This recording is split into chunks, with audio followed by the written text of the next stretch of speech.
Hello everyone, welcome to true IAS and PCS. हम लोग start करते हैं अपनी पीएमएफ आईएएस की जो बुक है एनवायरमेंट एंड इकोलॉजी की, उसके चैप्टर 8 से। और ये वाले चैप्टर के अंदर हम लोग बात करेंगे वेटलैंड इकोसिस्टम के बारे में। सबसे पहले अगर हमें वेटलैंड को समझना है, एक बार के लिए इसके मीनिंग पर जाने से पहले हम लोग अगर इस टर्म को अलग करें, जैसे ईशा दो टर्म दिख रही है ना हमें यहाँ पर, एक है वेट, दूसरा है लैंड, राइट। बच्चों की तरह अगर इसको बिल्कुल हम लोग समझे, यही राइटर बोल रहे हैं हमसे श्रेया।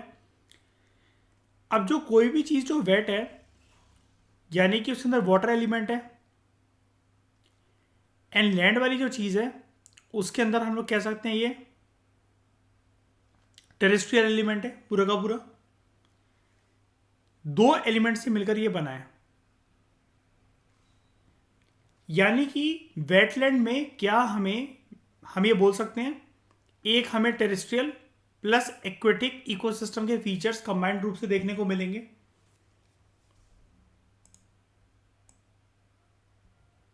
बताओ, बिल्कुल मिलेंगे। टर्म में ही इसके सारी की सारी जो गहराई है ना वो छुपी हुई है वेटलैंड के टर्म में।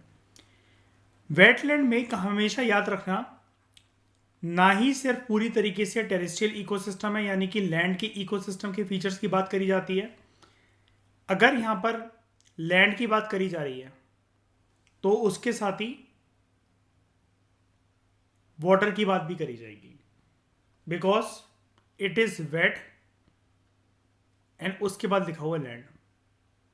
ये कैसा इकोसिस्टम है which combines the features of terrestrial plus aquatic biomes and ecosystem. ठीक है। अब वेटलैंड ना एक अम्ब्रेला टर्म है वैसे भी इसमें, मतलब हम उसको डिफाइन करने को कर सकते हैं कैसे भी करके डिफाइन, लेकिन एक अम्ब्रेला टर्म है। वेटलैंड कुछ ये नहीं होता श्रेया कि हमने किसी चीज़ को ज्योग्राफी के अंदर अपने आसपास के एनवायरनमेंट के अंदर पिन पॉइंट करा और वो वेटलैंड बन जाएगा। वो वेटलैंड हो सकता है, लेकिन फिर उसके अलावा बहुत सारी चीज़ें वेटलैंड हो सकती हैं। समझ रहे हो मेरी बात का मतलब, कि it is a category basket of something. ठीक है। तो इसी से अब हम जानते हैं इसको। वेटलैंड जो है ना, ये एक एरिया होते हैं मार्श या फिर पीटलैंड के। अब मार्शी लैंड क्या होता है, दलदली जमीन जो कि पूरे टाइम वाटर लॉक्ड रहती है, राइट। काफी बार हम इसको देख चुके हैं। मार्शलैंड उसी को कहते हैं जो पूरे टाइम कोई भी ऐसी जमीन जो वाटर लॉक्ड रहे, पानी से भीगी रहे, पानी वहां पर रहे।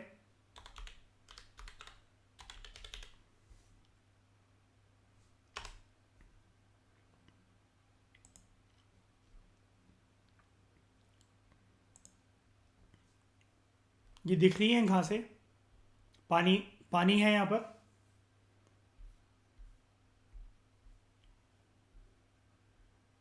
इधर भी दिख रहा है पानी, यहां पर भी है पानी। ये सारा का सारा मार्श लैंड है, ये सारा का सारा मार्श लैंड है। अब दूसरा आपको ये बोला जा रहा है, एक टर्म दिया जा रहा है यहां पर, पीटलैंड।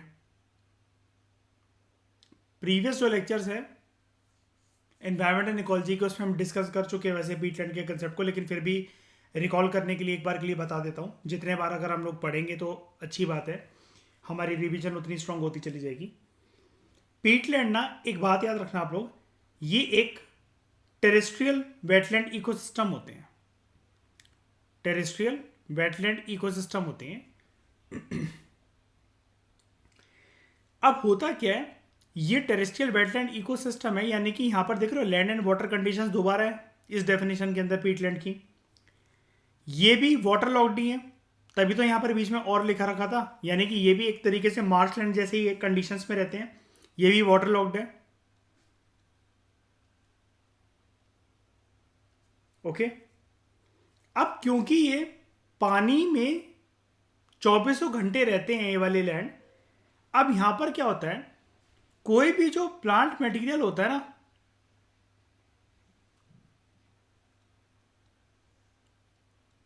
Plant material.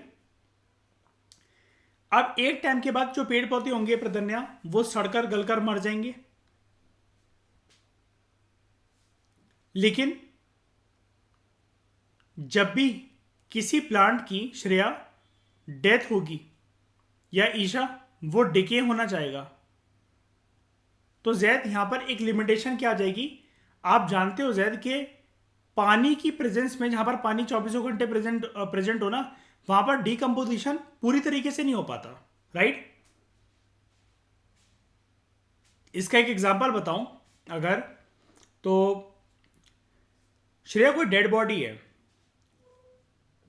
है कोई, और हिंदू रीति रिवाज के अकॉर्डिंग उसको हमें जलाना है।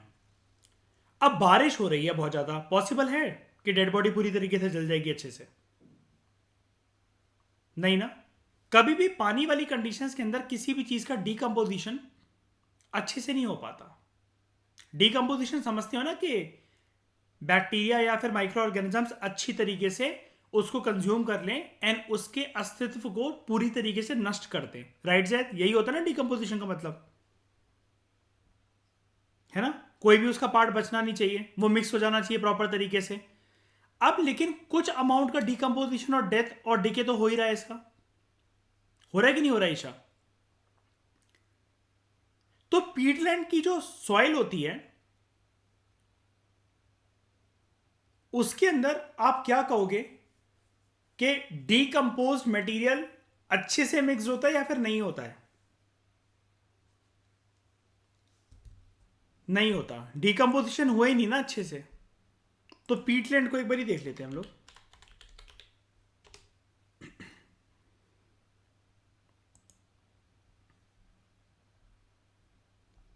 पीटलैंड मैं पहले पीटी दिखाऊं आपको।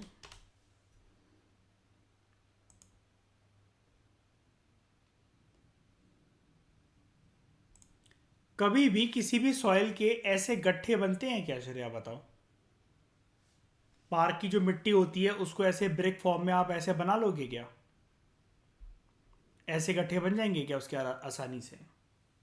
बिल्कुल नहीं। ये सॉइल इसका मतलब फाइन पार्टिकल की है क्या, बताओ?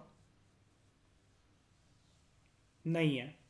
इसके अंदर डीकम्पोज्ड मटेरियल जो है वो बहुत पुअर क्वालिटी का है, क्या मैं ऐसा कह सकता हूं? ये चीज है, ठीक है। एंड ये डार्क ब्राउन कलर की क्यों है, इसका भी एक रीजन बता देता हूं। डार्क ब्राउन कलर की इसलिए क्योंकि जो भी प्लांट का डिके और डेथ अगर इसके अंदर हुई थी, ये वाटर लॉक कंडीशन के अंदर ही उसको डिकम्पोज कर पाया जितना कर पाया ये, है ना प्रतन्या। सूखी कंडीशन होती तो लाइट ब्राउन कलर की मिट्टी बन जाती श्रेया, है ना। लेकिन ईशा, क्योंकि गीली कंडीशंस के अंदर इसका पूरा का पूरा डिकम्पोजिशन हुआ था, आसपास के प्लांट मटेरियल का, घासों का, जो भी मान लो, जिसकी वजह से सॉइल जो है ये बनी। लेकिन वो वाटर लॉट कंडीशन के अंदर ही बनी है शायद, है ना।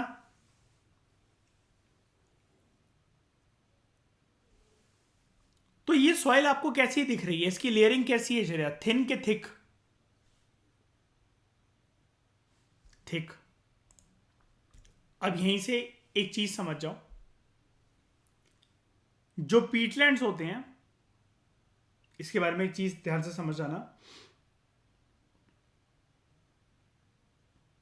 ये एक thick water logged, water logging समझते हो ना प्रतन्या, पानी के अंदर भीगे हुए, ठीक है। ये एक ऐसी सॉइल की लेयर होती है जो कि डेड और डिकेइंग प्लांट मटेरियल से मिलकर बनी है, dead and decaying plant material. लेकिन उनका डिकम्पोजिशन बस ये थिक क्यों बन गई जैद, क्योंकि उनका डिकम्पोजिशन अच्छे से हो पाया कि बुरी तरीके से, या नहीं हो पाया? पूरी तरीके से नहीं हो पाया, है ना। जितना भी हो पाया किसकी प्रेजेंस में हुआ, वाटर की प्रेजेंस में। अब जानने वाली बात यह, मैं फोटो के साथ साथ आपको इतना कुछ इसलिए डिटेल में बता रहा था श्रेया, ये इमेज हमारे सामने है। अगर मुझे इसको ब्रॉडर अम्ब्रेला टर्म के अंदर डिफाइन करना है तो मैं इसको क्या कहूंगा, ये सब क्या है?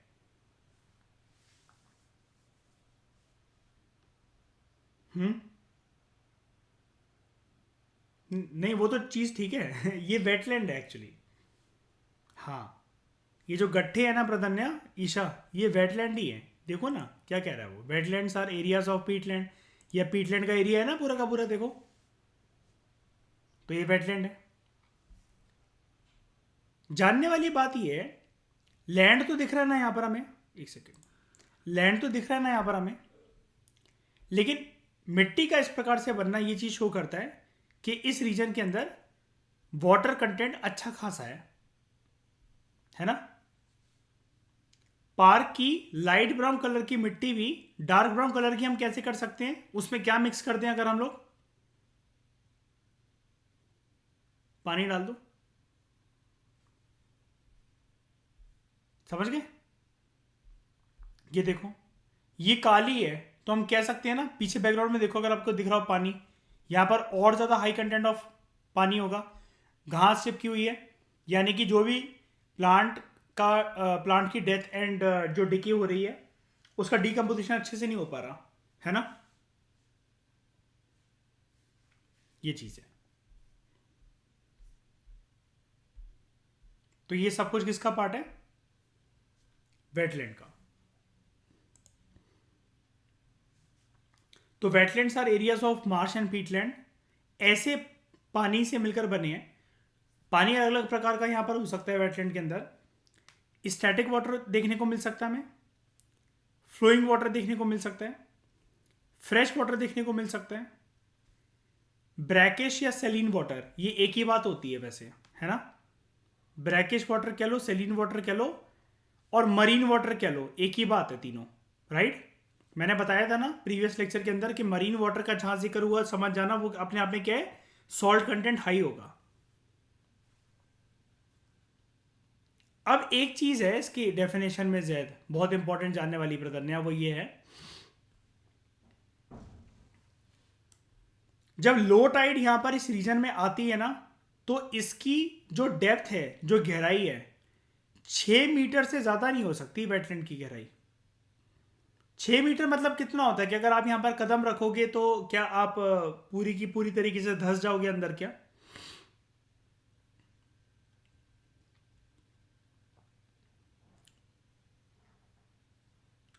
है ना। लेकिन बहुत ज्यादा भी गहरा है क्या ये, हद से ज्यादा गहरा है क्या समुद्र की तरह? इतना भी नहीं है, ये मैक्सिमम है। इसमें ये हमेशा मैक्सिमम है। अब आप लोग मुझसे ये पूछ रहे थे, याद है श्रेया, प्रीवियस लेक्चर के अंदर मयूर और आपने पूछा था ये हाई टाइड और लो टाइड में फर्क क्या होता है। अब यहां जानते हैं इस चीज को, यहां ज्यादा ये सेंसेबल लगेगा डिस्कस करते हुए। सिंपल सी चीज होती है,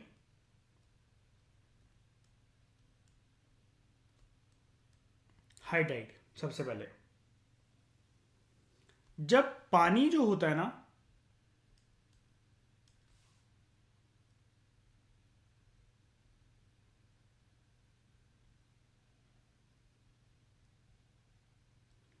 पानी की जो हाइट है ना, वो एक प्रकार से हाईएस्ट लेवल पर जब रीच कर जाती है, एंड यहां पर कोस्ट लाइन है,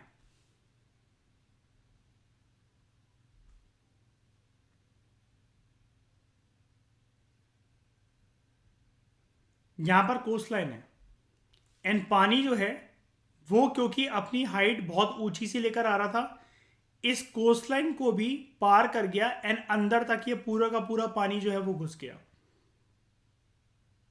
इस कोस्ट लाइन को भी पार कर गया पानी। इसको कहते हैं हाई टाइड। हाई टाइड का मतलब सिंपल सा आप इतना समझ जाओ, जब जो पानी है वो शोर लाइन को या कोस्ट लाइन को ज्यादातर कवर कर दे। कोस्ट लाइन तो यहीं तक थी ना, इस लक्ष्मण रेखा को लांग गया ना ये पानी, आगे बढ़ गया ना, तो इसको कहते हैं हाई टाइड की कंडीशन। लो टाइड क्या होती है? ये पानी जब शोर से या कोस्ट लाइन से रिट्रीट कर जाता है, रिट्रीट कर जाता है, वापस जा रहा है, और कितनी दूर तक वापस जा रहा है ये भी देख लेते हैं। अगेन मान लो ये है कोस्ट लाइन, पानी वापस जा रहा है एंड पानी का लेवल अब सिर्फ इसी हिस्से तक रह गया है। यानी कि ये कोस्ट लाइन थी, कोस्ट लाइन की जो आगे वाली जगह थी ये, अब इसका सरफेस भी विजिबल होने लगा ना हमें।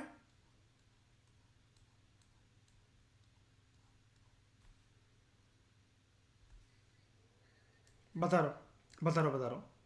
हाई टाइड में देखो ये जो डार्क ब्राउन कलर से मैंने बनाई है ये कोस्ट लाइन है, this is coastline, this is coastline. High tide में पानी बस जैसे ही आएगा ना वो कोस्ट लाइन की लक्ष्मण रेखा को पार कर जाएगा, वो एंटर कर जाएगा शोर की तरफ, कोस्ट की तरफ, उससे भी आगे बढ़ जाएगा। ये इनलैंड में एंटर करने की कोशिश करता है, बीचेस वगैरह को पार कर जाएगा और हो सकता है सड़कों तक पानी आ जाए, समझ गए, ऐसा समझ जाओ। यहां कर रहा है एंटर इस तरफ, एंड लो टाइड में पानी जो है वो रिट्रीट कर रहा है, वापस जा रहा है। जब वो वापस जा रहा है तो जिस एरिया तक ये कोस्ट लाइन थी ना जहां पर बीच था, और दूर तक चला गया वापस, और ये वाला जो लैंड सरफेस था समुद्र का नीचे का, ये भी विजिबल होने लगा। लेकिन पानी क्योंकि जनरली यहीं तक आता था और अब ये रिट्रीट कर गया है, तो ये वाला हिस्सा गीला होगा कि नहीं होगा बताओ? होगा ना। फिर रिट्रीट करके वापस जा रहा है वो, और उसने काफी ज्यादा लैंड का हिस्सा विजिबल करवा दिया, जो कि अभी तक ये वाला जो हिस्सा था ये अभी तक ऐसे देखो पानी के अंदर भीगा रहता था अभी तक, ये ऐसे। लेकिन अब क्योंकि वाटर वापस जा रहा है तो हमें ये पूरा का पूरा लैंड विजिबल होने लगा है। अब यहां पर लेकिन क्योंकि पानी वापस गया तो ये जमीन तो गीली होगी ना, मिट्टी तो गीली होगी ना यहां की, है ना।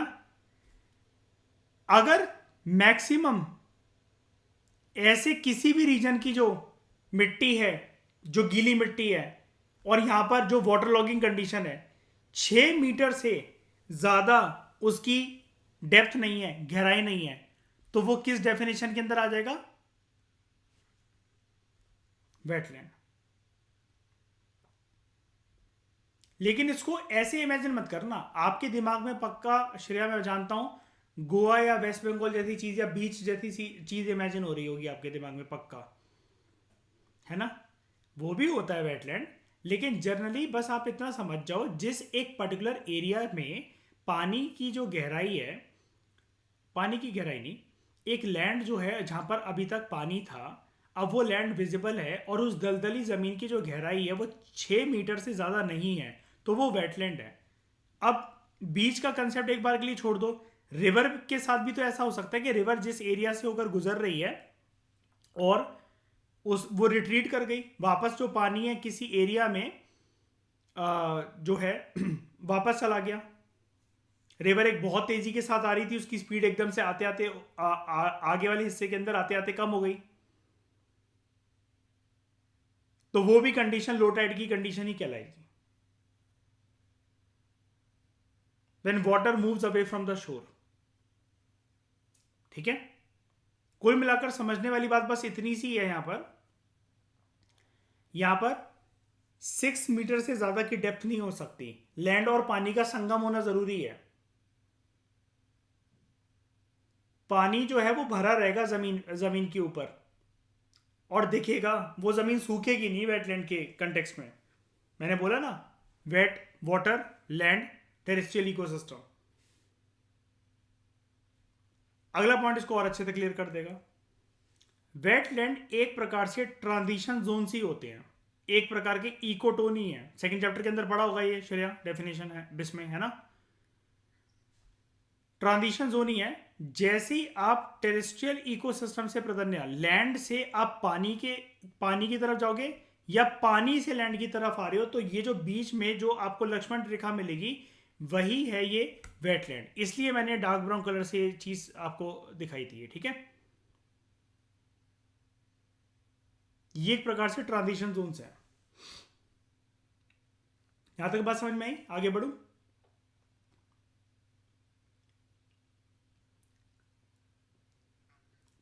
इसको एक बार के लिए जस्टिफाई भी कर देता हूँ अगर आपको कोई दिक्कत है तो। देखो ये है लैंड, एंड यहां से शुरू हो रहा है वाटर वाला एरिया।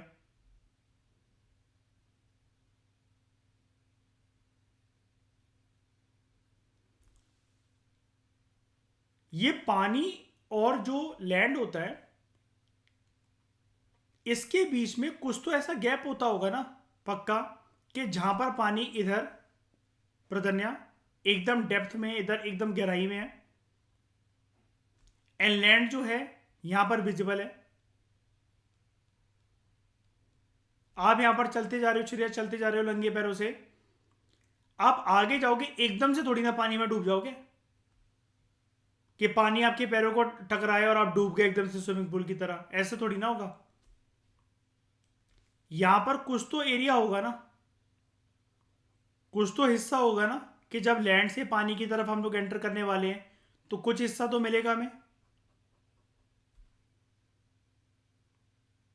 वो अलग बात है कि ये वाला जो हिस्सा है हल्का सा श्रेय गीला हो सकता है,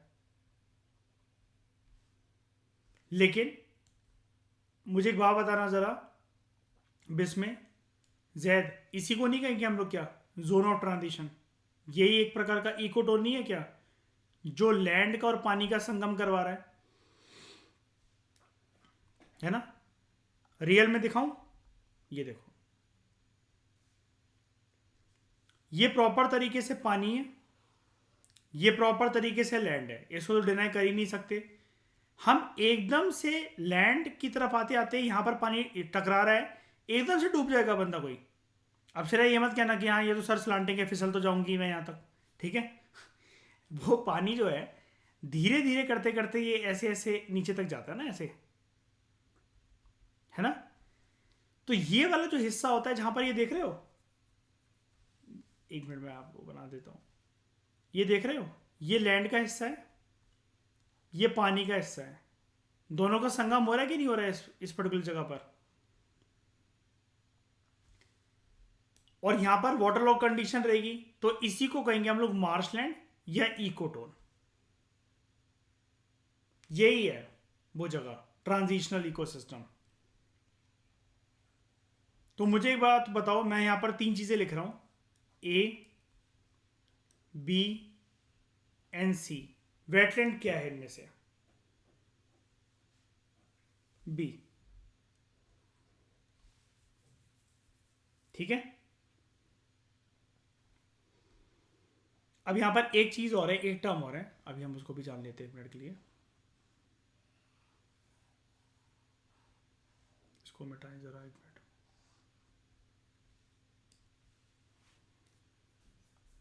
देखो नेक्स्ट पॉइंट, इसके एग्जाम्पल क्या क्या हो सकते हैं? मैनग्रूव्स, जानते हो अब ये तो, मैनग्रूव्स काफी बार दिखा चुका हूं।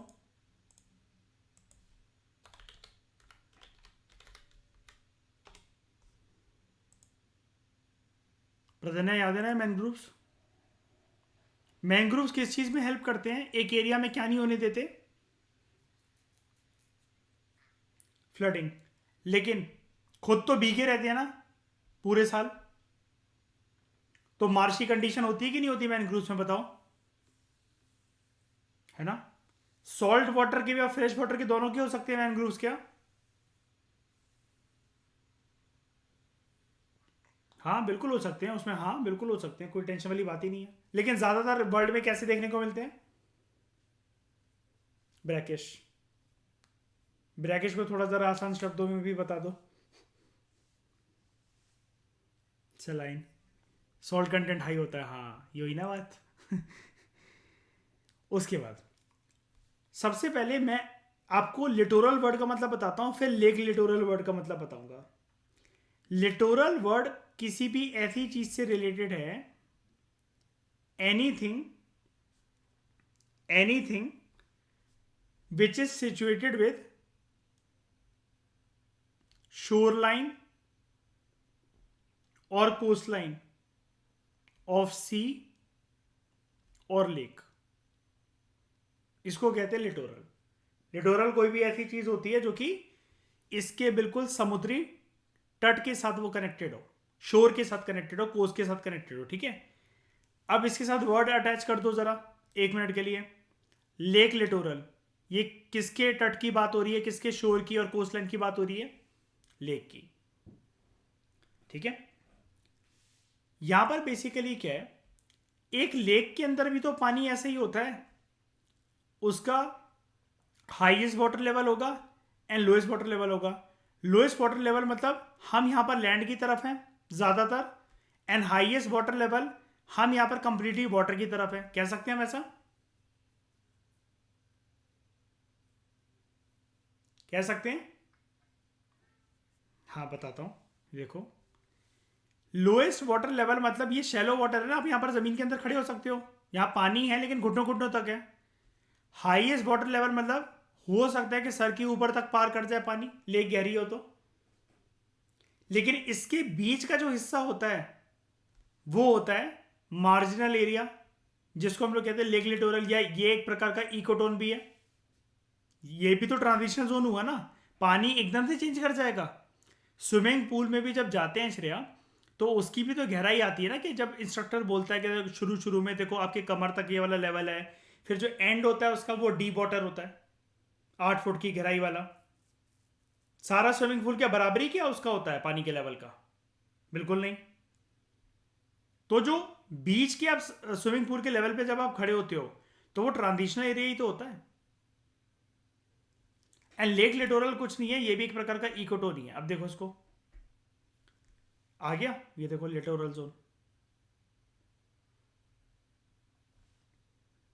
आ गया, यही इकोटोन है, यही मार्शलैंड है, यही ट्रांजिशनल इकोसिस्टम है। एंड यही सब कुछ मिलाकर हम लोग चाहे इसको इकोटोन कह लो, मार्शलैंड कह लो, ट्रांजिशनल इकोसिस्टम कह लो, लिटोरल जोन कह लो। लिटोरल और ट्रांजिशनल इकोसिस्टम का ये एक्सट्रीम पे जो वर्ड्स लिखे हुए हैं, एक ये और एक ये, एक ही मतलब होता है हम लोग यहां से लैंड से कन्वर्ट होते होते किसकी तरफ जाने का सोच रहे हैं? वाटर की तरफ।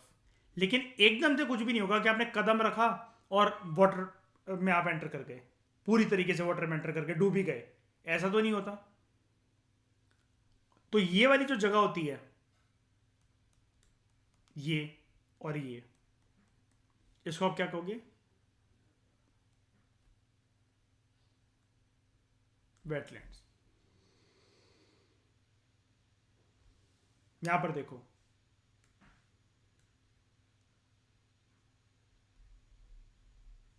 राइट।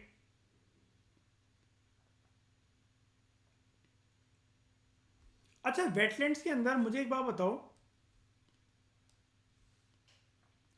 आपको ज्यादातर कैसे स्पीशीज मिलेंगे जो पानी के अंदर रहते हैं, जमीन के अंदर रहते हैं, दोनों के अंदर रहते हैं?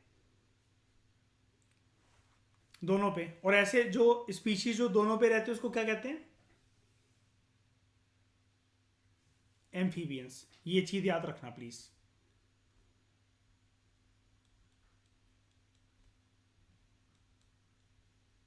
कोई भी आपसे पूछे वेटलैंड में क्या स्पीशीज मिलते हैं ज्यादातर? एम्फीबियंस नेचर के। एम्फीबियन मिलते कहां हैं कुदरत में? टेरेस्ट्रियल इकोसिस्टम, एक्वेटिक इकोसिस्टम और वेटलैंड इकोसिस्टम।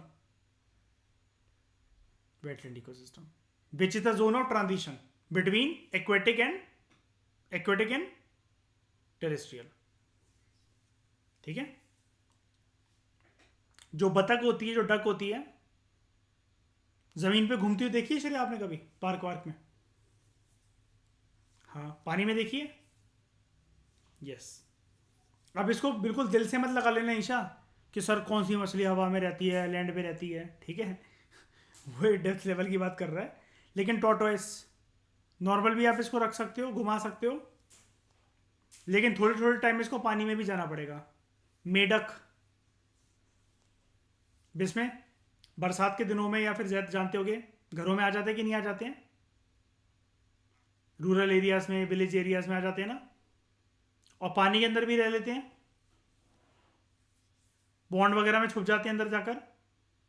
यस। यहां तक बात समझ में आई अच्छे से? लेक लिटोरल का मतलब समझ में आया? एक एक टर्म में समझाते हुए चल रहा था ताकि आपको कोई भी दिक्कत ना आए। मैंग्रोव इको, ये मैंग्रोव वेटलैंड हुआ क्या? यस। लेक लिटोरल वेटलैंड हुआ। और फिर बात करते हैं फ्लड प्लेन्स की। ये भी वेटलैंड है, जहां से नदी निकलती है और जिस जमीन को गीली करती हुई जाती है श्रेया, वो जगह होती है रिवर चैनल। तो नदी जहां से निकल रही है,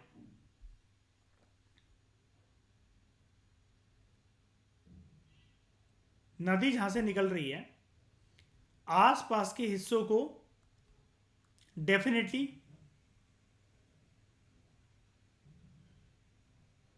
गीला करती हुई निकलती होगी, राइट? इसी को बोलते हैं हम लोग फ्लड प्लेन्स।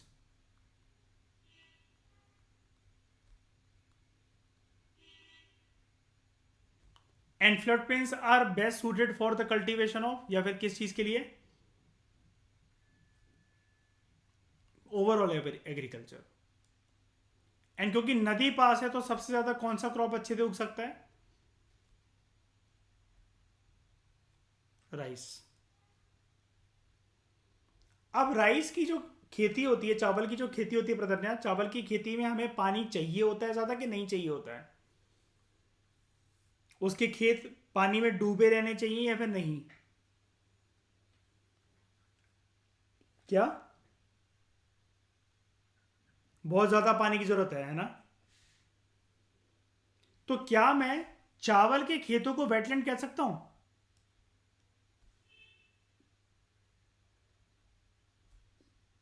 हमेशा कह सकता हूं। भले ही आर्टिफिशियल होती है लेकिन वेटलैंड तो है। क्या? अच्छा, वेटलैंड कैसे है ये पूछ रहे हो?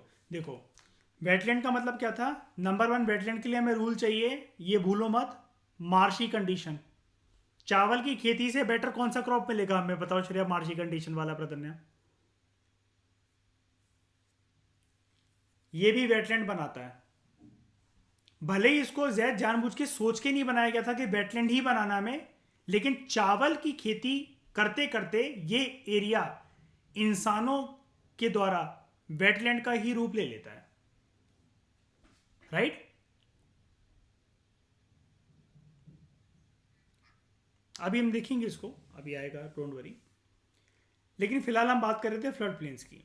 ये एक ऐसे एरिया जो कि रिवर चैनल्स के बगल में है। अब यहां पर एक टर्म लिखा हुआ है, आपको दिख रहा होगा ये term, beyond the natural levies, है ना? Beyond the natural levies. अब सबसे पहले तो मैं आपको लेवी वर्ड का मतलब बता देता हूं। कोई भी, जब आप एक एम्बैकमेंट, एम्बैकमेंट जानते हो, एक कोई भी बैरियर आप बिल्ड करते हो पानी के फ्लो को प्रिवेंट करने के लिए, उसको लेवी कहते हैं, एक बाधा, जैसे डैम। लेकिन ये सब चीजें तो जो बैरियर हम बिल्ड करके, ये तो ह्यूमन मेड हो गया। यहां पर वर्ड क्या लिखा हुआ है? Natural levee. अब ये क्या होता है, जो नदी है ना, नदी जिस जिस रीजन से फ्लो करती है, सेम डायग्राम को आप ऐसे मान लो, चलो एक मैं दूसरा डायग्राम बना देता हूं आपके लिए। नदी जिस जिस रीजन से फ्लो करती है, वो अपने साथ सेडिमेंट्स भी लेकर आती है। बताओ, नदी ये जो सेडिमेंट्स के जो पहाड़ बनाते चलती है ना बगल में, मतलब डिपॉजिट करते करते करते करते, और पीछे से और पानी आ रहा है और पानी आ रहा है और पानी आ रहा है, और सेडिमेंट्स लगातार डिपॉजिट होते चल रहे हैं। तो क्या हम ऐसा नहीं कह सकते, ये हो गई सेडिमेंट की पहली लेयर, ये हो गई सेडिमेंट की दूसरी लेयर, तीसरी, चौथी, पांचवी, छठी, सातवीं, ये तो रुकेगी नहीं। तो क्या ये एक प्रकार से अपने आप में एक ऐसा नहीं हो जाएगा, ऐसा नहीं लगेगा देखने से जैसे कि ये मिट्टी का पूरा एक टीला बन गया बिल्कुल? एंड जब ये टीला बन जाएगा एक तरीके से, तो ये कुछ ऐसी शेप नहीं ले लेगा?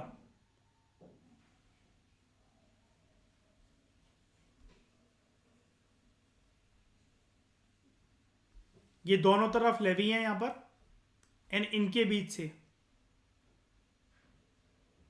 नदी गुजर रही है, बन गए ऑटोमेटिक तरीके से एम्बैंकमेंट, बताओ बन गए ना। अब नदी कोशिश भी करेगी ना आसपास के रीजन को इधर उधर को भिगो दे, गीला कर दे, फ्लड ले आए, ज्यादा पॉसिबल हो नहीं पाएगा। क्यों? ये जो लेवी 1 है एंड लेवी 2 है, ये एक बैरियर की तरह काम करेंगे, क्योंकि ये तो टीले बन चुके हैं ना। ऐसे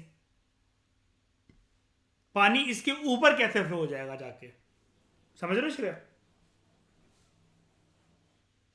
नदी जहां से बह रही थी, सेडिमेंट डिपॉजिट करते जा रही है आसपास बगल में, करते करते करते करते वो पीछे से सेडिमेंट और आते चल रहे हैं, आती चल रहे हैं, आती चल रहे हैं। सेडिमेंट का डिपोजिशन इस हद तक हो गया कि ये पूरे के पूरे सेडिमेंट्स के पूरे अच्छी खासी हाइट के एक टीले बन गए, एंड वो एक प्रकार से नेचुरल एम्बैंकमेंट भी बन गया, उनकी हाइट बढ़ गई।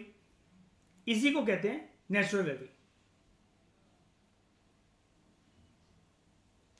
दिखा दूं? ज्योग्राफी में आता है वैसे ही, डोंट वरी, लेकिन मैं आपको दिखा देता हूं।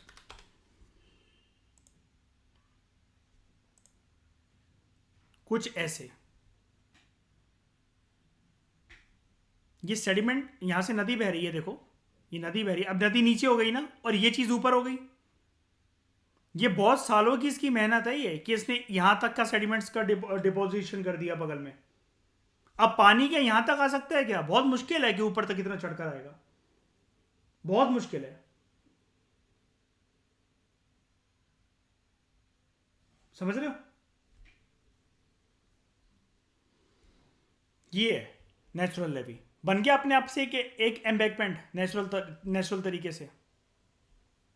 इसको देख लो, ये तो चलो एक आर्टिफिशियल है, जैसे ये होता है कि एम्बैंकमेंट ये रोक देगा ना बगल के पानी को यहां तक आने में, है ना। एंड नेचुरल लेवी जो आपको देखना है, तो कुछ आप इसको ऐसे कंसिडर कर सकते हो। एक बार के लिए पॉलीथीन मतलब अपने दिमाग से निकाल दो। यहां पर ही मिट्टी आपको दिख रही होगी, ये इस नदी ने तो डिपॉजिट करे सारे के सारे सेडिमेंट से पूरे के पूरे। अब पानी कैसे भी करके कितना भी फ्लड आ जाए, लेकिन इसके ऊपर निकल पाएगा क्या? इसके ऊपर, इस रीजन के ऊपर निकल पाएगा क्या? यहां पर कोई ऐसी चीज तो है नहीं कि टाइड आ जाएगी, सुनामी आ जाएगी। ये तो नॉर्मल पानी बह रहा है, आपको दिख रहा होगा। इसकी स्पीड क्या अब इसमें एकदम से इतनी तेज हो जाएगी कि यहां से यहां जम करके इधर चला जाएगा पूरा का पूरा? नहीं ना। तो कुदरत ने खुद इसके ऊपर सीधा एक बाधा बांध दी कि आसपास के रीजन में जाकर फ्लडिंग नहीं कर पाएगा ये, सेडिमेंट डिपोजिशन की वजह से। एंड बगल में क्योंकि सेडिमेंट्स हैं जिसको नदी बार बार फ्रेश तरीके से लेकर आ ही रही है, तो क्या हम ये बोल सकते हैं आसपास के ऐसे लेवी वाले जो हिस्से होते हैं they are good for agriculture. ये बगल में ये सब क्या हो रहा है, ये इधर इधर ग्रीनरी जो बन रखी है, क्या है ये सब? बिल्कुल, वेरी गुड। वही इसको प्रॉपर तरीके से सीमेंट वगैरह लगाकर और अच्छे से एक डिजाइन और शेप दे देते हैं, ताकि एक वो और अच्छी तरीके से बहे वो पानी। नैरो करना है कि वाइड करना है, वो अलग अलग जो राज्यों की सरकारें होती है या जिस भी देश में ये जो फंडा है जहां से भी उनको बनाना है, वो अपने हिसाब से प्लानिंग कर लेते हैं कि शहर में पानी अधिक मात्रा के अंदर है या कम मात्रा के अंदर है, पानी के आउटफ्लो को कम करना है कि ज़्यादा करना है। और ये आसपास क्या, ये क्या प्रैक्टिस हो रहा है इस फोटो में? आसपास क्या दिख रहा है ये पूरा का पूरा? एग्रीकल्चर, खेती बाड़ी हो रही है कि नहीं हो रही है, बताओ। बातें समझ में आ रही है ना? कॉम्प्लिकेट तो नहीं हो रही चीज़ें, बताओ सारी चीज़ें समझ में आ रही है? ठीक है, ये देख लो सबसे बेहतरीन कि जिसमें किसी की इंटरफेरेंस नहीं है, छोटी सी नदी बह रही है, एंड सेडिमेंट के डिपोजिशन देख लो। लेवी भी बहुत ज़्यादा बड़े नहीं है, लेकिन फिर भी बन तो गई हैं, दिख रहा है ये हाइट पे ऐसे जा रहे हैं ऊपर। अब ये पानी कितनी भी कोशिश करे, चलो यहां तक आ जाएगा श्रेया, यहां तक आ जाएगा, इधर तक भी आ जाएगा जहां पर ये घास फूस वाला हिस्सा पड़ा है, यहाँ ये जो जेसीबी का ट्रैक्टर पड़ा है यहां तक भी आ जाएगा। लेकिन ये इतनी दूर तक चला जाएगा जहां मेरा माउस जा रहा है, यहाँ पर इस एरिया तक बहता बहता भिगो देगा इधर पूरे एरिया को। उस एरिया तक चला जाएगा जहां पीछे आपको ये पहाड़ टाइप के स्ट्रक्चर दिख रहे हैं, यहां तक चला जाएगा पानी, ये पूरा बहते बहते कि ऐसे फ्लो होते होते होते होते वहां तक पहुंच गया। बिल्कुल नहीं ना। इस पानी के अंदर बहाव कितना भी तेज हो ना जैद, अब इस पानी के अंदर औकात नहीं बची है कि आसपास के रीजन को फ्लड कर दे। क्यों? Natural embankment, natural dam, natural canal की तरह बैरियर बन गए एक प्रकार से एक्चुअली। और वो बैरियर किसने बनाए? इसने लगाम अपने ऊपर खुद लगाई। ये अंदर क्या कैरी कर रहा था जिसकी वजह से बैरियर बन गए? सेडिमेंट्स। एंड ये नेचुरल लेवी के फिनोमेना को या प्रोसेस को हम लोग क्या कहेंगे? दे आर नेचुरल सेडिमेंटेशन, है ना? बेस्ट है ये फोटो।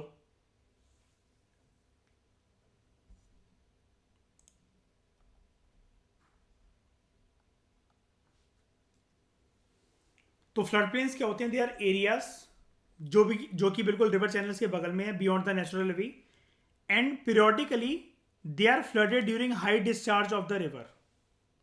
रिवर ही तो डिस्चार्ज कर रही है इसको, कि नहीं कर रही है? और रिवर का हाई डिस्चार्ज की वजह से ही तो ये बन गए हैं कि नहीं बन गए, बताओ? अगेन आसपास के बगल के एरिया में, राइट साइड में, लेफ्ट साइड में क्या प्रैक्टिस हो सकता है यहां पर? एग्रीकल्चर।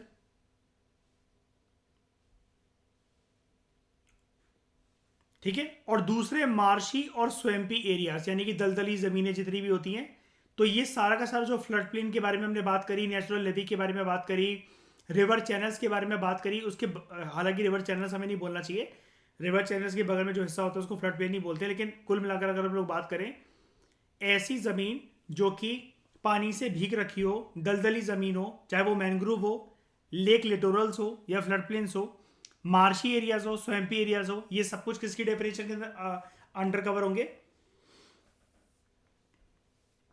वेटलैंड।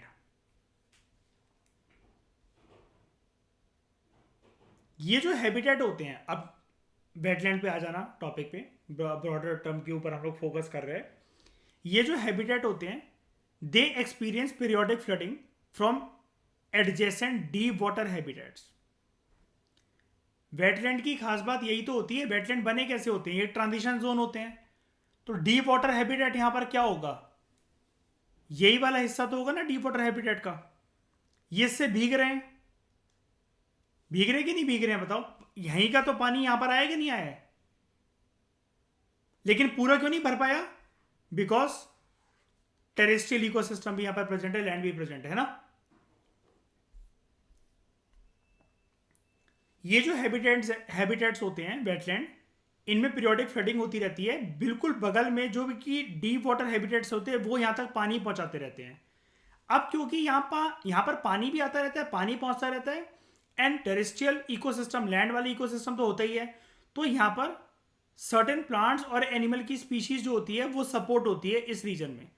मतलब वेटलैंड को राइटर आपको बस इस पॉइंट के अंदर यही समझाने की कोशिश कर रहा है बिस्में, कि वेटलैंड को कभी भी ऐसा मत समझना कि क्योंकि एक जोन ऑफ ट्रांजिशन है तो यहाँ पर कोई पेड़ पौधे पशु पक्षी नहीं मिलेंगे, सब मिलेगा यहाँ पर। ठीक है। और यहाँ पर ऐसे एनिमल्स और प्लांट्स, ऐसे फ्लोरा एंड फोना होते हैं जो कि इजिली अडेप्ट कर जाते हैं टू द शैलो फ्लडिंग या शैलो वाटर लॉकिंग, यानी कि ज्यादा गहराई में पानी में रहना उनको पसंद नहीं है उन पेड़ पौधों को। कम गहराई में भी रहकर वो अपना जीवन जो है वो चला लेंगे। और कैसे चला लेंगे? क्योंकि इतने सालों के अंदर वो अडेप्ट हो गए हैं। उनके इवोल्यूशनरी फेज कुछ इस प्रकार से हुआ है कि अब वो इस जो ट्रांजिशन जोन है टेरेस्ट्रियल से एक्वेटिक तक का, उनको ना पूरी जमीन चाहिए ना पूरी के तरीके से पानी के अंदर रहना है, वो दोनों जगह पर एडजस्ट करके रह लेंगे, एडजस्टेबल स्पीशीज बन जाते हैं काफी ज्यादा।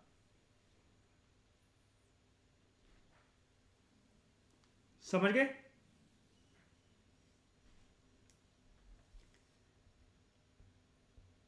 आगे बात करते हैं। ये वाला पॉइंट समझ में आ गया? पहले बताओ। ठीक है।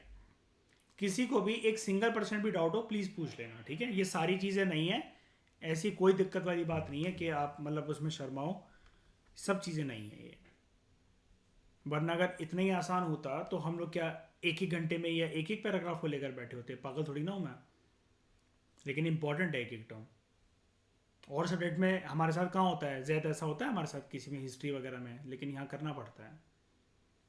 और क्वेश्चन तो इसी से निकलेंगे ना, इसी चीज़ का, इसका फ़ायदा नहीं उठाएगा स्टैटिक सब्जेक्ट में यूपीएससी। श्रेया तो बताओ किसका फ़ायदा उठाएगा यूपीएससी? क्योंकि उसको पता है इतनी मेहनत कोई करेगा क्या, कितना डेप्थ में जाकर समझे। तो जो वाटर लॉक्ड सॉइल है, वाटर लॉक्ड सॉइल मतलब जो पानी से भीगी हुई जो पूरी की पूरी मिट्टी है, हमने क्या सीखा था, ऊपर एक रूल जल्दी फटाफट रिकॉल करवा दो मुझे। यहाँ पर जो प्लांट और एनिमल्स की स्पीशीज कुछ भी, ज़्यादातर मान लो कि पेड़ पौधे जो सड़ सड़ के मर रहे हैं, उनका डिकम्पोजिशन अच्छे से होगा क्या? नहीं, नहीं होगा। ज़मीन यहाँ पर कैसी है, जो सॉइल है, पीट सॉइल हो सकती है, ज़रूरी नहीं है कि हो, लेकिन हो सकती है ज़्यादातर केसेस के। अब यहाँ पर जो वाटरलॉक्ड सॉइल है ना, यहाँ पर जो प्लांट स्पीशीज अडेप्ट कर जाती हैं पानी में रहने के लिए, जैसे कौन कर गई थी अडेप्ट यहाँ पर, कौन सी स्पीशीज? क्या लिखा है, क्या लिखा है? मैनग्रोव कर गए, नहीं कर गए कि नहीं कर गए ईशा, पानी के अंदर अडेप्ट करने के लिए जड़ें निकाल लेते हैं ना। जबकि हम क्या सीखते हैं अपने जो घर के गमले होते हैं उसके कंटेक्स्ट में, कि अगर ज़्यादा पानी डालोगे तो सड़ जाएगा, वो मर जाएगा। मैनग्रोव सड़ते हैं, मरते हैं क्या? नहीं। हमारे घर के गमलों में आप भले ही पानी कम डालो, लेकिन नमक वाला पानी डाल दोगे तब भी गमला सड़ जाएगा। ये मैनग्रोव्स के अंदर ज़्यादातर जो होता है सॉल्टी वाटर होता है, जहाँ पर ये पाए जाते हैं, ये मर जाते हैं क्या? नहीं। क्यों नहीं, ऐसा क्यों नहीं करते हैं? बिकॉज ये क्या कर चुके हैं, अडेप्ट कर चुके हैं। इस प्रकार की अडेप्टेड स्पीशीज को प्रदन्य हम लोग कहते हैं हाइड्रोफाइट्स। क्या कहते हैं? हाइड्रोफाइट्स। आप लोगों से कोई भी पूछे हाइड्रोफाइट जो होते हैं वो कहाँ देखने को मिलते हैं, कौन सी स्पीशीज होती हैं, टेरेस्ट्रियल इकोसिस्टम की, एक्वेटिक इकोसिस्टम की, या वेटलैंड इकोसिस्टम की?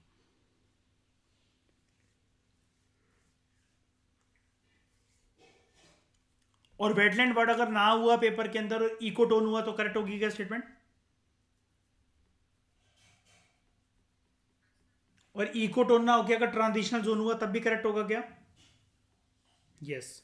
इसलिए मैंने आपको ये शुरू में बताया था कि ये सारी टर्म्स को, littoral zone, ecotone, marshland, transitional ecosystem and wetland, इन सबको साथ लेके चलना, एक ही बात है ये सब कुछ अंडरस्टैंडिंग के लिए, ठीक है? अब हाइड्रोफाइट जो है, जिस प्रकार से ये गीली मिट्टी, ऐसी मिट्टी जो कि पानी से सदाबहार भीगी हुई है, इस पे ग्रो कर रहे हैं, तो हाइड्रोफाइट्स जिस सॉइल पे ग्रो होते हैं उसको हम लोग कहते हैं हाइड्रिक सॉइल्स। यहां पर इनफ मात्रा के अंदर O2 नहीं होता, ऑक्सीजन नहीं होता।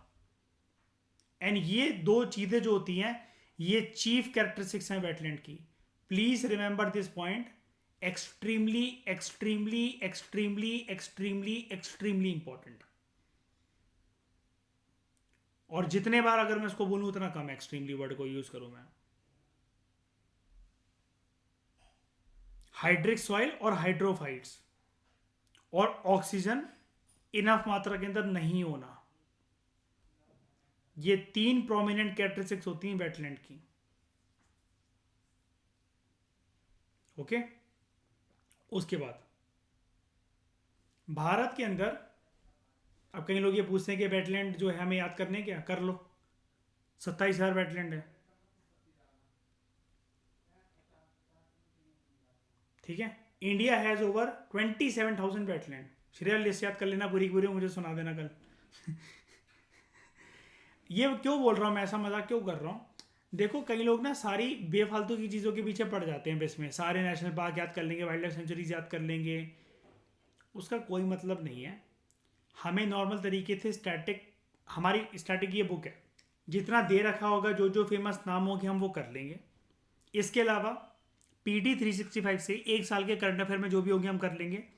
उसके बियॉन्ड अगर एग्जाम कुछ भी पूछता है, हाथ जोड़ के उस क्वेश्चन को कहना है, भाई मैंने मेहनत करी थी इसके ऊपर, लेकिन तू जो पूछ रहा है वो मुझे नहीं पता, मैं अपने दूसरे स्टैटिक क्वेश्चन पे खेलूंगा, ये जुआ मेरे को नहीं खेलना है।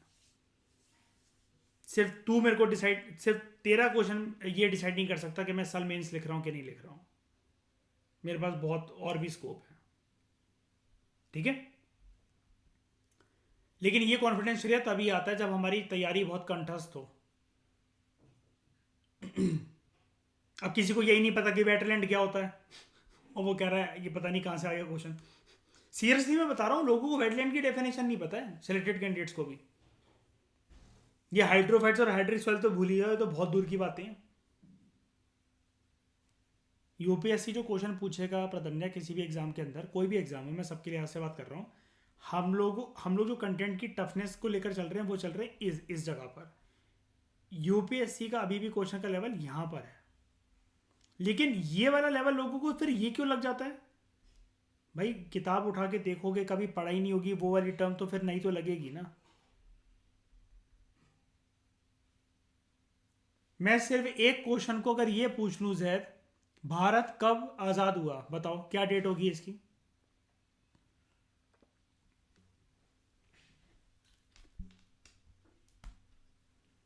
सोच भाई, सोच रहा है बैठ के, पागल हो गया? 15 अगस्त 1947। इजी है क्वेश्चन श्रेया। बच्चे बच्चे सोच रहे हैं बैठ के। प्रधन ने आधों ने तो लीव कर दी गूगल मीट की क्लास। हाँ। हाँ हाँ। इसी डेट को आज़ाद हुआ था ना, 15 अगस्त 1947, 1947 को। इजी है क्वेश्चन। अब देखो, ये हमने पढ़ रखा है इसलिए इजी है। अब इसको अगर मैं जर्मन भाषा के अंदर या फ्रेंच भाषा के अंदर पटक दूं अगर इस क्वेश्चन को, और फिर ऑप्शन डाल दूं 15 अगस्त 1947, क्वेश्चन इंटरप्रेट होगा क्या आप लोगों को? बताओ कि क्या पूछ रहा है। नहीं ना, हो गया टफ क्वेश्चन। क्योंकि जर्मन और फ्रेंच लैंग्वेज नहीं जानते तो क्वेश्चन टफ हो गया। बस यही यही गेम है शरिया पूरा का पूरा यूपीएससी का। जिसने कभी हाथ ही नहीं लगाया उस टॉपिक को, उसके लिए तो टफ हो गई ना। बस यही गेम है। जिस दिन इस गेम को समझ गया ना श्रेया, सिंगल डिजिट रैंक नहीं आए ना तो मेरा नाम बदल देना।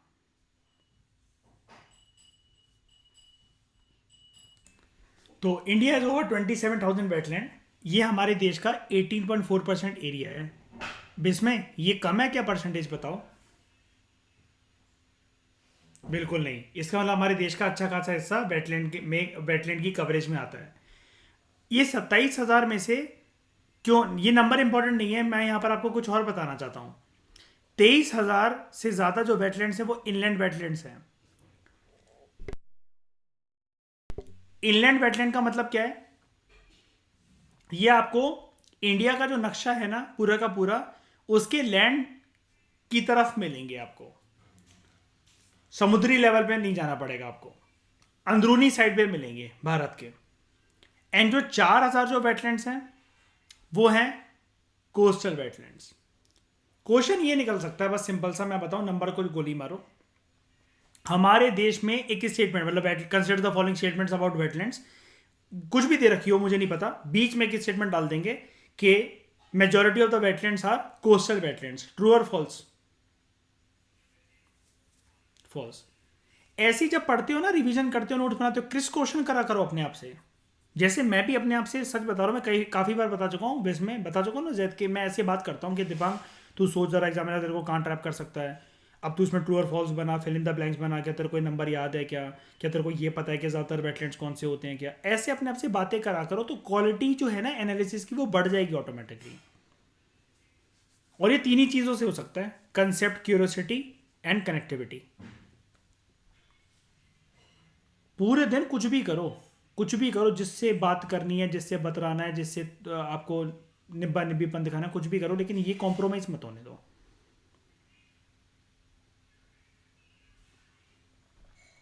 जो वेटलैंड्स जो होते हैं, दे ऑक्यूपाई हमारे देश में 18.4% ऑफ द कंट्रीज एरिया। जिसमें से इस 18.4% को अगर हम लोग 100% मान लें, कि मतलब जो वेटलैंड वाला जो एरिया है वो तो 100% ही है, वो तो देश के हिसाब से टोटल 18.5% है ना। लेकिन अगर हम इसको 100% मान लें, सिर्फ वेटलैंड को देखते हुए, वेटलैंड वाले एरिया को देखते हुए, इसमें से 70% एरिया पैडी कल्टीवेशन के अंदर आता है, और ये ह्यूमन मेड वेटलैंड हम लोग इसको कहते हैं। हो गई ये वाली बात प्रूफ, चावल की खेती। पैडी मतलब क्या होता है? चावल ही तो होता है ना।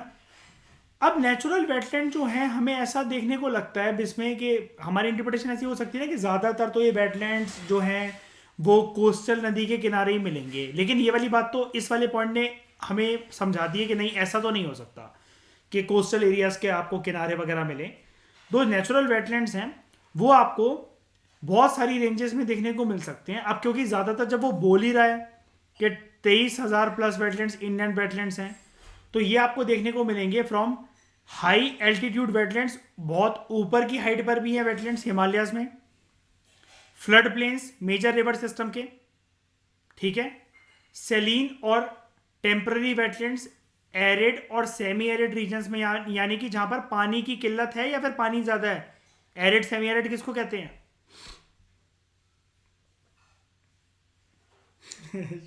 श्रेया बिल्कुल मेरे उस पे चलती है डिक्शनरी पे, सर किल्लत है पानी की। और हाँ, हिंदी में A4 शीट पे लिखती भी है कि ILL80 किल्लत। ठीक है। बाकी कोस्टल वेटलैंड्स आपको अलग अलग प्रकार के देखने को मिलते हैं। लगून, लगून के बारे में मैंने आपको बताया था, हालांकि इस चैप्टर के अंदर बहुत डिटेल में टॉपिक गिवन है लगून का, बैक वाटर्स का एंड एस्चुरीज का। एक बार के लिए हम पहले ये 3 टर्म जान लेते हैं जिसके बारे में हम ऑलरेडी हमें पता है।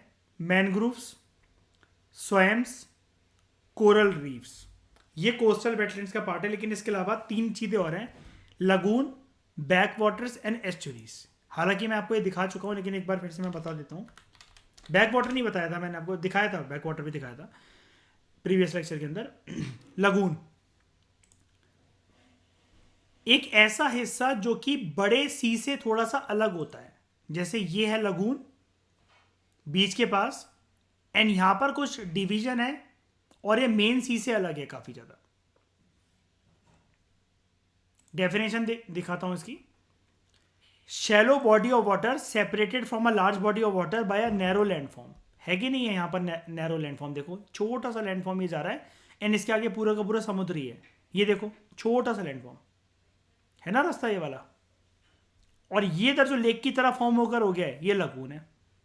लेकिन लगून की एक बात होती है, लेक तो कंप्लीटली सेपरेटेड होता है, वो कनेक्ट नहीं होता, ये चारों दिशाओं से बंद हो जाता है लेक तो, है ना। लगून में ऐसी क्या खास बात है, एक जगह से वो कनेक्ट होगा जहां से पानी बहते बहते बहते बहते लार्जर वाटर बॉडी ओशन या सी से मर्ज हो जाएगा वो जाकर एक टाइम के बाद। ये देखो, ये देखो हो रहा है। अगर ये लेक होता तो कैसा होता, यहां से बंद हो जाता है, एनक्लोज हो जाता है ना। ये चीज है, ये लगून। बैक वाटर दिखा देता हूं। बैक वाटर बेसिकली क्या होता है, पार्ट ऑफ द रिवर जहां पर वाटर स्टैग्नेंट होता है, यहां पर वाटर करंट होता नहीं है, एक्चुअली डेवलप ही नहीं हो पाता। ये सी वाटर है, इसकी तो वेव्स वगैरह चल रही हैं आसानी से। कोस्टल के किनारे आते आते जैसे ये वाटर यहां पर आया इधर तक, ये गीला कर गया, रिट्रीट होते होते वो वापस जा रहा है। क्यों जा रहा है, रिट्रीट क्यों कर रहा है? क्योंकि करंट है। लेकिन अब ये जहां पर ये जिस भी जगह पर पानी छोड़ गया ना, अब ये तो स्टिल वाटर बनकर रह गया, कोई ओशन करंट वगैरह कुछ भी नहीं है यहाँ पर। सी करंट, ओशन करंट कुछ नहीं है, कोई एनर्जी नहीं है इस पानी के अंदर। ये बैक वाटर है जो पीछे छोड़ गया, ये अपने सी वाटर जो अपने पीछे छोड़ गया, उसको बैक वाटर कहते हैं। ओके, साइलेंट मोड पे वाटर होते हैं। केरला में जहां पर ये बोट चलती हैं, घरों के पीछे सब लोग अपने बोट से जाते हैं, आपको पता होगा, है ना। ठीक है, तो अब क्या एकदम से ये उथल पुथल हो जाती है पानी के अंदर, बताओ फ्लड हो जाता है क्या, लहरें आ जाती हैं, सुनामी की वेव्स उठ जाती हैं एकदम से। शांत होता ना ये पानी की, नहीं होता 24 घंटे, है ना। बस इसका लेवल बढ़ेगा भी तो कब बढ़ेगा, बारिश के अंदर। लेकिन उसके अंदर भी क्या कुछ ऐसा होता है कि लहरें लहरें की लहरें उठते चली आ गई, पानी घूम रहा है, पानी की गति तेज हो गई, होता है क्या ऐसा? बिल्कुल नहीं होता। आपको अपनी नाव की गति तेज करनी पड़ेगी, पानी की गति तेज नहीं हो पाती यहां पर। ये बैक वाटर है। और एस्चुरीज, एस्चुरीज के बारे में भी मैंने आपको बताया था।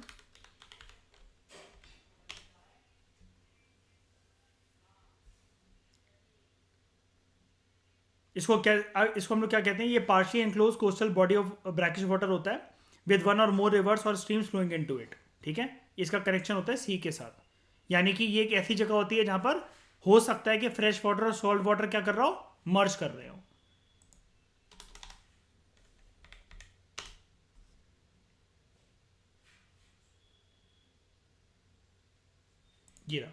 ये डायग्राम देखते हैं ना अक्सर हम लोग, ये एक्चुअली ये देख लो, अंदर से तो जो पानी आ रहा है नदियों की फॉर्म में, नदी का पानी जनरली कैसा होता है बताओ, फ्रेश वाटर होता है ना। लेकिन ये रिवर माउथ के साथ ये मिल रहा है, ये वाला पानी कैसा होगा, सेलिन वाटर, मर्ज हो रहा है कि नहीं हो रहा। और ये जगह को हम लोग कह रहे हैं एस्चुरी, तो एस्चुरी का अल्टीमेटली पानी कैसा बन जाता है, अल्टीमेटली सेलिन वाटर। यानी कि ये मान लो इनलैंड रिवर से ये पानी आ रहा था, यहाँ तक ये पानी कैसा है? अगर ये यहाँ से आ रहा है तो यहाँ से आ रहा है, कैसा है? फ्रेश। इधर तक आते आते आते आते ये जगह है सी की, ये फ्रेश वाटर यहाँ तक आते आते क्या बन गया? ब्रैकिश सेलिन वाटर, जिसके अंदर सॉल्ट कंटेंट की मात्रा क्या हो गई? बढ़ गई। ओके, तो ये सारे के सारे जो भी चीज़ें होती हैं क्या होता है? ये वेटलैंड्स के पार्ट हैं, लेकिन ये कोस्टल वेटलैंड के पार्ट हैं। तो आप एक तरीके से बस ये याद रख सकते हो कि lagoon, backwater, estuaries, mangrove, swamps and coral reefs, ये सारे के सारे कोस्टल वेटलैंड्स हैं। एंड इसके बाद अगर आपसे कोई पूछे कि ये जो लैंड वाले जो वेटलैंड्स होते हैं वो क्या हैं, ठीक है, प्रॉपर तरीके से इनलैंड वेटलैंड, सॉरी लैंड नहीं कहना चाहिए, इनलैंड वेटलैंड्स, इसके ऑप्शन के अलावा बस आप ये याद कर लो, lagoon, backwater, estuaries, mangroves, swamps and coral reef. एक दो और आएंगे इसके अलावा, मतलब हम नाम देख लेंगे उसके जब जैसे चैप्टर आगे प्रोसीड होगा। इसके अलावा आपको कोई भी ऑप्शन दे रखा हो वहां पर, कोई भी, आपको आंखें बंद करके क्या बोलना है? वो सारे के सारे इनलैंड वेटलैंड्स हैं। जैसे हिमालय के अंदर पाए जाने वाले, हालांकि ये तो आप बता भी दोगे, ठीक है, मेजर रिवर्स के। अब ये रिवर्स कोस्टल इलाके में थोड़ी ना होती हैं, रिवर्स तो अंदर से बहती है ना, मेनलैंड ऑफ इंडिया से बहती है ना रिवर तो, या किसी भी कंट्री के मेनलैंड से, है ना, तो ये इनलैंड ही माना जाएगा। एरिड और सेमी एरिड रीजन्स में जो वेटलैंड मिलेंगे वो, अगर वो अंदरूनी पार्ट की बात हो रही है तो डेफिनेटली सूखे इलाके तो यहीं अंदरूनी पार्ट पे ही मिलते हैं। कोस्टल के कोस्टल इलाकों के किनारे कोई भी लैंड, कोई भी हिस्सा सूखा तो होता नहीं है। तो अगेन मैं रिपीट कर रहा हूँ, lagoon, back waters, estuaries, mangrove, swamps और कोरल रीफ्स, ये सारे के सारे कोस्टल वेटलैंड्स हैं। नहीं नहीं नहीं नहीं, ये अंदर ही पाए जाएंगे, पानी के अंदर ही मिलेंगे आपको। हाँ, क्योंकि अगर ब्लीचिंग वगैरह हो गई ना तो फिर मर के और तैरने लगे ऊपर, आप उसको भले ही मानो, लेकिन वो कोरल रीफ तो फिर रहा ही नहीं ना, वो तो मर गया।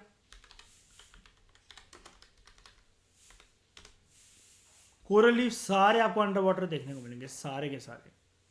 देख रहे हो, अगर हाइट देखने को भी मिल रही कि ऊपर तक हल्के से फिर भी डूबे हुए हैं, और ये पानी देखो ऐसा दूर से लग रहा है, ये गहरा ही है एक तरीके से पानी है।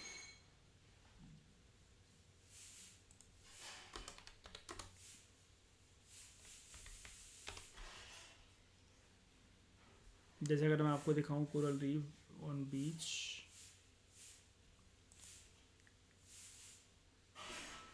पानी ना, अगर दिखाता हूँ, एक मिनट, एक फोटो दिखाता हूँ।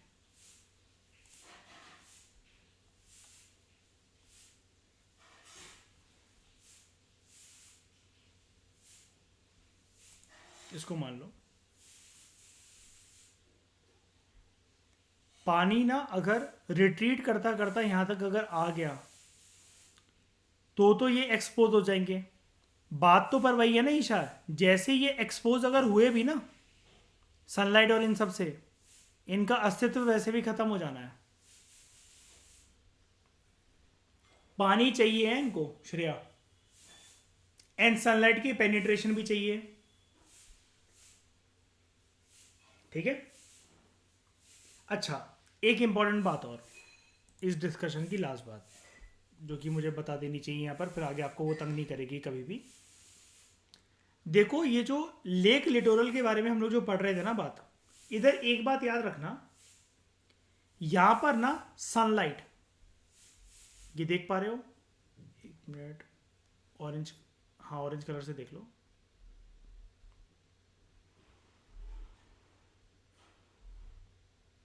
यहां सनलाइट जो है ना वो पढ़ना अनिवार्य है, वो पढ़नी ही चाहिए और पढ़ती है वैसे तो।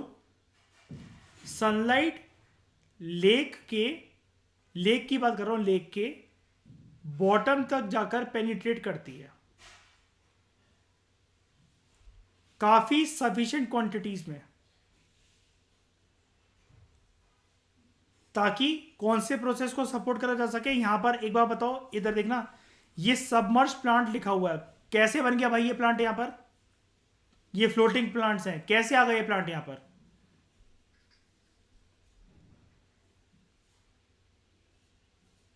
फोटोसिंथेसिस की वजह से। एंड धूप पहुंची होगी पानी के अंदर, किरणें जो पहुंची होंगी तभी तो।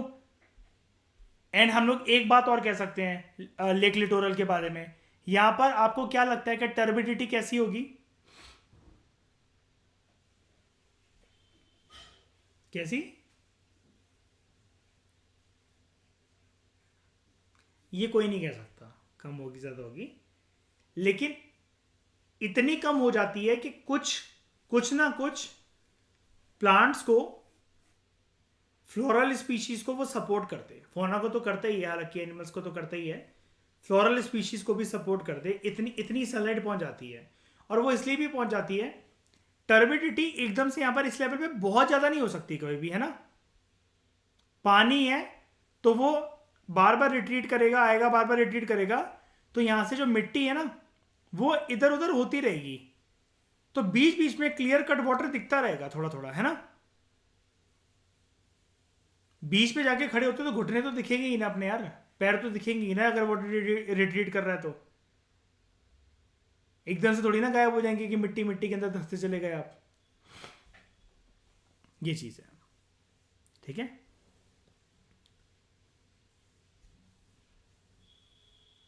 यहां पर